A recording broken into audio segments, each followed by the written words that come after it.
পশ্চিম মধ্য বঙ্গোপসাগর এবং সংলগ্ন এলাকায় একটি লঘুচাপ সৃষ্টি হয়েছে বলে জানিয়েছে বাংলাদেশ আবহাওয়া অধিদপ্তর।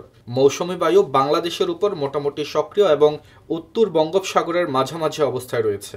সংস্থাটি বলছে, বঙ্গোপসাগরে এই লঘুচাপ বৃষ্টি বাড়িয়ে দিতে পারে। দুদিন পর থেকেই বৃষ্টির মাত্রা বাড়তে পারে বলেও আভাস দিয়েছে আবহাওয়া অফিস। দেশের 7টি অঞ্চলের উপর দিয়ে 60 কিলোমিটার গতিতে ঝড় বয়ে যেতে পারে বলে জানিয়েছে আবহাওয়া অফিস। এর ফলে এসব এলাকার নদীবন্দরগুলোকে সতর্কতা সংকেত দেখাতে বলেছে। 23 সেপ্টেম্বর ভোর 5:30 থেকে দুপুর 1টা পর্যন্ত দেশের অভ্যন্তরীণ নদীবন্দরে দেওয়া পূর্বাভাসে এমন বার্তা দিয়েছে আবহাওয়া অধিদপ্তর।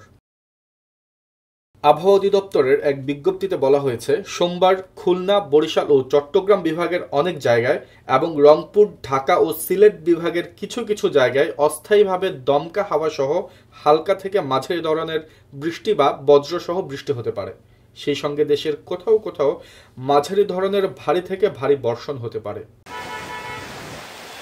আবহাওয়া অফিস বলেছে, আজ ঢাকা, টাঙ্গাইল, রংপুর, কিশোরগঞ্জ, নারায়ণগঞ্জ, সিলেট, ফেনী, যশোর, চুয়াডাঙ্গা জেলাসহ রংপুর, রাজশাহী ও ময়মনসিংহ বিভাগের উপর দিয়ে মৃদু তাপপ্রবাহ বয়ে যাচ্ছে এবং তা কিছু কিছু জায়গা থেকে প্রশমিত হতে পারে।